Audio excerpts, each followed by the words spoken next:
What's going on, everyone? Hope you're having a great day. So today I want to go over an email I got from a viewer named Aaron.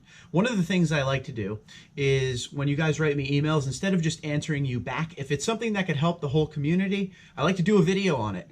And I felt like this email was very interesting. It has to do with how he feels about the Tundra after a little bit of duration of ownership. Some of the pitfalls that he feels like it has, things that it's missing, and he also asked how I feel about the Tundra. So let me read his email to you, and then I will tell you exactly how I feel. We'll actually go outside of the Pro and talk about it. Check it out. Okay, Aaron says, Mark, when I first bought my Tundra, I gave Toyota some passes in several areas. No underseat storage, no available panoramic roof, no available rear locker. Obviously, I knew all of these things going in, but the more time that passes and the more Toyota lacks leaks as to what might be available on the new Tundra, I find myself getting a bit frustrated. I'm to the point now where if the new Tundra doesn't knock it out of the park, I might be done with their full-size trucks for good. I still love the Tundra in a vacuum, but compared to the modern offerings from other manufacturers, it's hard to not see its downsides. I was wondering if you ever find yourself thinking the same. Thanks, love the content, Aaron.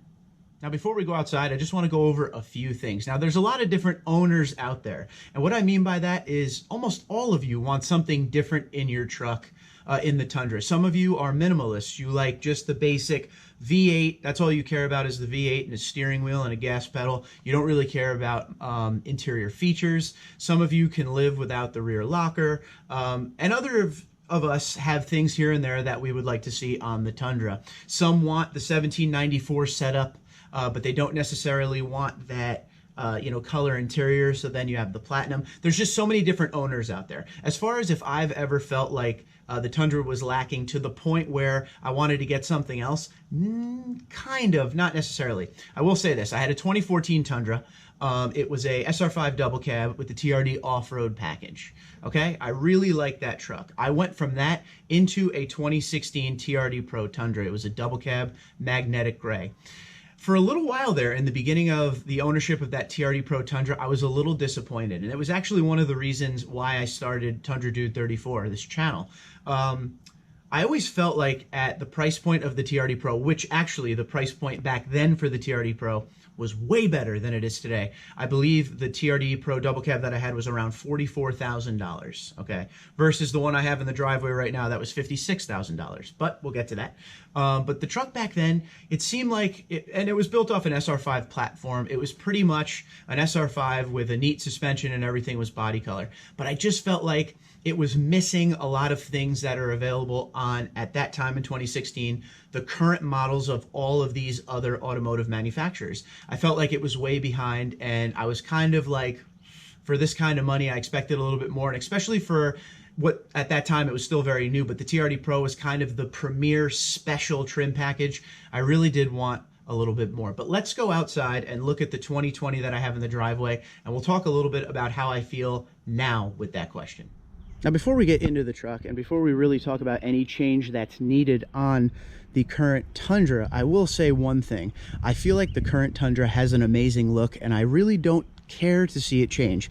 I know the next generation's coming, but I am more than thrilled with what they're offering on the exterior of this truck. And I'm not just talking the TRD Pro, I'm just talking the truck in general. If you look, the grille is amazing, okay? A lot of people say that this grille is too squared off, too boxy, but to me, it just looks like a great truck. And I guess it's just a personal preference for everybody if you like it or don't. Same thing with that fake hood scoop. But overall, the exterior of this truck looks great. I think it has great body lines. Really like it. And I like it more than the 07 to 13. The 07 to 13 was not bad at all, but this basically took the 07 to 13 that had a little more of a rounded look to it and kind of squared everything off. Also, you got to think of things like this too. In 2018, they went LED headlights, and it's full LED there except for the blinker, of course, and they went LED fog lights. They did little upgrades here and there on the exterior. We talk about this is new for 2020, shark fin antenna. We don't have the antenna here anymore that we had forever. So there are small things they've done to the exterior, but overall, I just wanted to say the 2014 and up Tundra doesn't have to be the TRD Pro. Looks amazing to me. I think it's a great looking truck on the exterior. So as far as Aaron's question, I gotta be honest with you. When I bought the 2018, I felt like it had a lot of things going on in it that I always had little complaints about. Now, everybody's different. The way I use this truck, it's more for sport and recreation. Obviously, I put bikes in the back. I put golf bags, you know, we tow a boat every once in a while, sports equipment, things like that. So that's what I use my truck for. So I don't really go off-road with it. In New Jersey, there's not many places to go nowadays that's legal. So a rear locker and things like that aren't the most important thing to me. This is my daily driver. So interior features here and there, but nothing too crazy, are the things that I like. I will say this, I'm not a huge fan of the dash layout, but there are small little things they did for 2020 that really felt like the Tundra is moving in the right direction. We should actually start at 2018. First off, they came out with Toyota Safety Sense in the Tundra in 2018. So as far as modernizing the truck, it's giving it a top level safety kind of situation on there. I mean, you got pedestrian detection, you know, cross traffic alert stuff that's going on, and you got a brand new gauge cluster that came along with it that I felt like, you know, it really modernized the truck a little bit. I mean, the old one wasn't bad at all, but you got an information screen in the center there that gives you a lot more options than it used to, and it looks really good. I mean, they changed the gauge layout quite a bit. Just a little bit, really, but I think it looks great, and I love to see all the little gauges in the middle with that center screen. I mean, don't get me wrong, I would like to see that center screen a little bit bigger, but overall, for what I'm dealing with here, I have no problem with that. Another thing that they changed for 2020 now is they gave a bigger screen, and now you have Entune 3.0, okay? So they finally brought the truck up to par as far as infotainment, in my opinion. Entune 3.0, I feel like, is a lot more user-friendly. You know, you could get through everything you need as far as, you know, you could source your music and everything. It has Apple CarPlay, Android Auto, it has Toyota Alexa on there. I mean, it has a lot of things that it was available in the old Entune, but now we have Apple CarPlay and Android Auto. So this system is great. No more CD player, unfortunately. So that was another great thing they did. Another thing is push button start. Some of you love it, some of you hate it.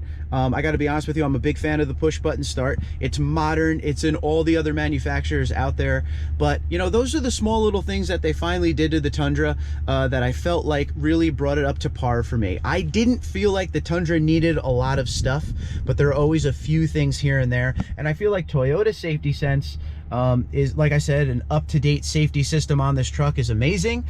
Push button start, that's modern, available on all the other trucks that are out there. Entune 3.0 and an 8-inch screen is a lot better than what we were offered with before, a lot more user-friendly, like we said, Apple CarPlay and everything. So it's a lot of small things, no more antenna there, we got the shark fin up top, and I know a lot of people will listen to this that don't drive a Tundra and be like, well, those are stupid small little things, but if you owned a Tundra for a long time, those things mean a lot. Now, as far as the TRD Pro goes that we're sitting in, they also did a lot of things. I told you in my 2016, I was really disappointed because it didn't have much features going on, but now you can get, you know, small things for others, but I really like it. Sunroof on it, JBL sound system is in it.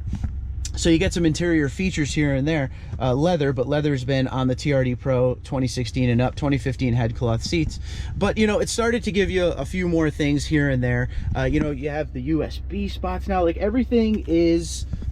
It's not, I don't even know how to explain it. There's not a lot of extras in the Tundra, okay? If you're looking for extras, this is probably not the truck you're gonna want, but it now has all the small little things you need. Of course, it's missing a few things here and there, but I gotta be honest, as per Aaron's question, I'm actually very, very happy with the Tundra, especially the 2020 with the small little improvements it had here and there. And I gotta be honest with you, I still feel this way. I've owned this truck now for a few months, and this 5.7 feels amazing, especially coming from a supercharged Tundra. I was afraid I was gonna get into the Tundra, the 5.7 naturally aspirated, and I thought I was gonna feel like the thing was sluggish and slow, but it actually feels really good. And one of the most responsive Tundras I've ever owned, and this is number 6 for me, I believe. So Aaron, I love this truck. I love the small little things they did to it to bring it up to date. There still are a lot of other things that need to be done to the Tundra going forward, and we have the next gen coming up. But this here, for me right now, I'm very content, I'm very happy, and I don't have any real complaints about it. But guys, here's what we got to do now. You got to go down in the comments below. This is important, and you got to tell me how you feel. What do you feel the Tundra needs? If you're somebody who tows a lot, what do you think the Tundra needs? If you're somebody who hauls a lot, I know you want the bigger bed on the Crew Max. There's a lot of things I want to hear what you guys need. As far as interior features, am I missing anything? Is there something you need? Also, another thing for the TRD Pro, it now has heated seats. It didn't have that before. But like, is there other things that you feel like the Tundra is lacking and that you really want? And we know the gas mileage isn't really there, but I gotta be honest with you, the 5.7 V8 and the 6-speed transmission work really well together. At least in my opinion, there's not a lot of gear searching. The truck moves really nicely in this 2020, very, very responsive. But I wanna hear what you guys think. And answer Aaron's question yourself. Where are we at with the Tundra? Where are you at with your joy of ownership, or are you tired of it and want to move on? Twitter, Instagram, LinkedIn, Facebook at Tundra234, Tundra234@gmail.com. I look forward to hearing from you. Aaron, thanks for sending in the question. I'll talk to you guys later. Be safe.